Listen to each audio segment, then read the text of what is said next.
Hello students, YouTube के इस channel management with DP Singh में आज अपने बीकॉम पार्ट थर्ड के पेपर फर्स्ट इंश्योरेंस में मेथड्स ऑफ री इंश्योरेंस पर चर्चा करेंगे। इसे समझने का प्रयास करेंगे। पुनर्बीमा की विधियां क्या हैं? तो देखिए, मेथड्स ऑफ री इंश्योरेंस में तीन मेथड्स पर हम प्रमुख रूप से बात करेंगे, इसे समझने का प्रयास करेंगे। आइए देखते कौन कौन से हैं। सबसे पहला इसमें आता है फैकल्टेटिव मेथड या ऐच्छिक विधि कहते हैं। दूसरा इसमें आता है ट्रीटी मेथड या समझौता विधि कह दें, या इसको संधि विधि भी कहते हैं। थर्ड इसमें आता है पूल मेथड या इसको कहते हैं पूल विधि। तो आइए इसे विस्तृत रूप से समझते हैं। सबसे पहला फैकल्टेटिव मेथड, ऐच्छिक विधि। जैसा कि नाम से स्पष्ट है कि यह पक्षकारों की इच्छा पर निर्भर करती है। कौन से पक्षकार? बीमाकर्ता और पुनर्बीमाकर्ता। इनकी इच्छा पर यह बनाई गई एक विधि है। तो क्या होता है इसमें? देखिए, ऐच्छिक पुनर्बीमा किसी विशिष्ट जोखिम के लिए, किसी विशिष्ट समय के लिए बनाई गई एक विधि है। इसके अंतर्गत कोई भी बीमाकर्ता अपने पुनर्बीमाकर्ता के साथ किसी अपनी क्षमता से अधिक पर की गई बीमा की राशि को उससे पुनर्बीमा करवाने का प्रस्ताव भेजता है, जिसमें बीमा पत्र की मूल प्रति और उससे संबंधित जोखिम, हानि, विभिन्न प्रकार के जो उसमें शर्तें तय की गई हैं, इन सब के बारे में पुनर्बीमाकर्ता को सूचना देता है और उसे क्या प्रीमियम प्राप्त हो रहा है, इसकी पूरी जानकारी उसके साथ संलग्न रहती है। पुनर्बीमाकर्ता इस पर विचार कर इस प्रस्ताव को स्वीकार अथवा अस्वीकार कर सकता है। यदि वह स्वीकार कर लेता है तो इस प्रकार बीमाकर्ता द्वारा अपनी इच्छा से उसको प्रस्ताव भेजा गया अपने से अधिक जो उसने जोखिम उठाया है, उसको पुनर्बीमाकर्ता के यहाँ विभिन्न शर्तों के साथ जो उसने निर्धारित की थी, उसके साथ मूल प्रस्ताव के साथ वो उसको अपनी एक प्रस्ताव भेजता है, जिस पर पुनर्बीमाकर्ता अपनी स्वीकृति दे देता है। तो इस प्रकार इस दोनों के बीच में अपने कहते हैं ये अधिक राशि का पुनर्बीमा हो जाता है। तो इसे ऐच्छिक पुनर्बीमा या दोनों पक्षकारों की इच्छा पर किया गया पुनर्बीमा कहते हैं। इस प्रकार बीमाकर्ता पुनर्बीमा को करवाने की जब भी आवश्यकता महसूस करता है, तब वो क्या करता है? पुनर्बीमाकर्ता के यहाँ अपना प्रस्ताव भेजता है और उस प्रस्ताव में सभी बातों का विवरण देता है और पुनर्बीमा कंपनी उस पर विचार कर उसको करना या न करने को अपना मत व्यक्त करती है। इस प्रकार ये पुनर्बीमा विभिन्न पक्षकारों की इच्छा पर निर्भर करता है। इसमें किसी प्रकार का बंधन नहीं होता, इसमें लोचशीलता विद्यमान रहती है और यह किसी दशा विशेष या किसी समय विशेष या किसी जोखिम विशेष के लिए होता है और इसमें निरंतर संपर्क में मूल बीमाकर्ता और पुनर्बीमाकर्ता आपस में संपर्क बनाए रखते हैं और इसके ऊपर अपने प्रस्ताव और उसको स्वीकृति के आधार पर इसको विधि में अपने कार्य को करते हैं। दूसरा इसमें मेथड आता है ट्रीटी मेथड, जिसको अपने संधि विधि कहते हैं। देखिए, ये क्या है? संधि विधि का तात्पर्य हमारा क्या है कि ये एक औपचारिक अनुबंध है, अर्थात सोच विचार कर किया गया, निर्धारित समय अनुसार किया गया ये अनुबंध है, जो किसके बीच में होता है?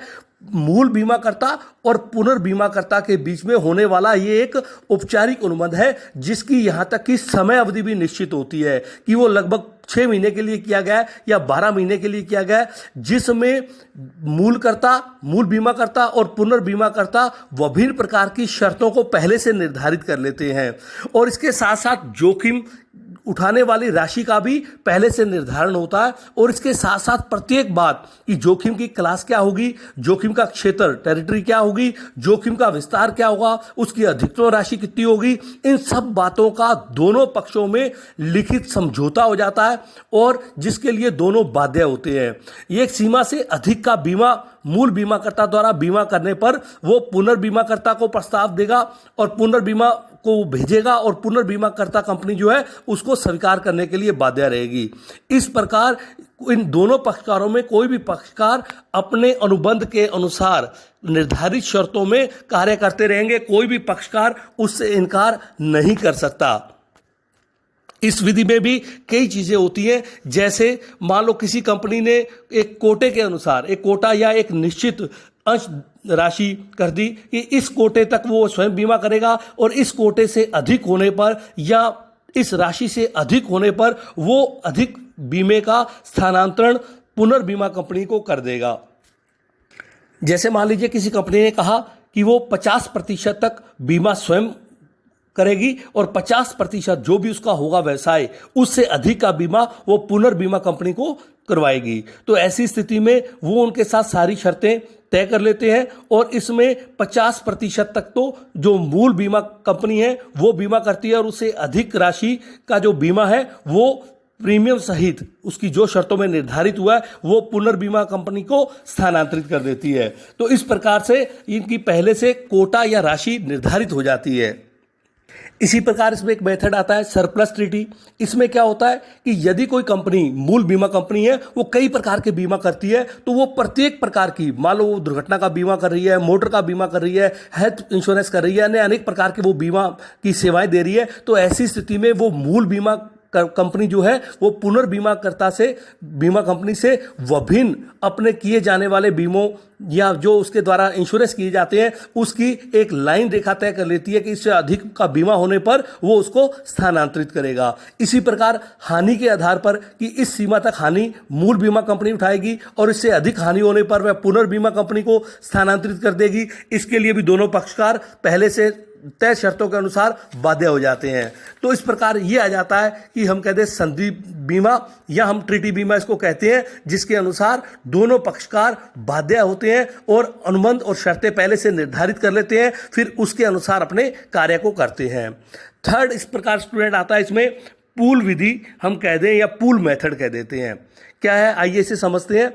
इस विधि के अंतर्गत कुछ या सभी बीमाकर्ता, हम ये नहीं कहते जो भी कार्य कर रहे हैं इस बीमा व्यवसाय में वो अपनी इच्छा से बीमाकर्ता मिलते हैं और सभी एक मिलकर एक संगठन बना लेते हैं, और सदस्य जो भी इसके होते हैं बीमाकर्ता वो अपना जो भी कारोबार करते हैं, जो भी व्यवसाय करते हैं, वो उस व्यवसाय को या तो पूरा या उसका पहले जो भाग निर्धारित कर रखा है वो पूल में देते रहते हैं, और प्रीमियम का भुगतान राशि भी इसी पूल के अंतर्गत जाती है। इसके पश्चात वो क्या करते हैं, जो भी हानियां होती हैं उसका भुगतान भी इसी पूल के माध्यम से किया जाता है, और तत्पश्चात जो लाभ बचते हैं उन लाभों को इस पूल में शामिल विभिन्न कंपनियां अपने निर्धारित किए गए अनुपात में जो जो उनको रेशो मिला हुआ है उस अनुपात में लाभों का आपस में बंटवारा कर लेती है। तो इसको अपने पूल मेथड कहते हैं, पूल विधि कहते हैं कि इस प्रकार के विधि में विभिन्न बीमाकर्ता क्या करते हैं, आपस में मिलकर या तो समस्त व्यवसाय का या उसके निश्चित भाग का जो व्यवसाय है वो पूल में देना तय कर लेते हैं। ये भी एक तरह से अनिवार्य हो जाता है। और इसके साथ साथ जो बीमाकर्ता होते हैं वो क्या है, अपना उस पूल में अपने व्यवसाय के अनुसार सभी अपनी सहमति से अपना अनुपात तय कर लेते हैं। जैसे जैसे उनका जितना उनका व्यवसाय है उसी अनुपात में उनको वो एक रेशो दे देते हैं, उसी अनुपात में वो अपना व्यवसाय उसमें पूल में देते हैं, और उसी अनुपात में प्रीमियम का भुगतान उस पूल के अंतर्गत किया जाता है, और तत्पश्चात हानियों का भुगतान भी इसी पूल से किया जाता है। और शेष बचने वाले जो लाभ होते हैं उन लाभों को विभिन्न बीमाकर्ता जो होते हैं वो आपस में पूर्व निर्धारित अनुपात के अनुसार, निर्धारित शर्तों के अनुसार आपस में बांट लेते हैं। तो इस प्रकार ये तीन विधियों द्वारा हमने समझने का प्रयास किया कि री इंश्योरेंस को किस प्रकार से किया जाता है, या कैसे विभिन्न कंपनियां, मूल बीमा कंपनी और पुनर्बीमा कंपनियां आपस में निर्धारित शर्तों के अनुसार विभिन्न विधियों में पुनर्बीमा करती हैं। धन्यवाद स्टूडेंट्स।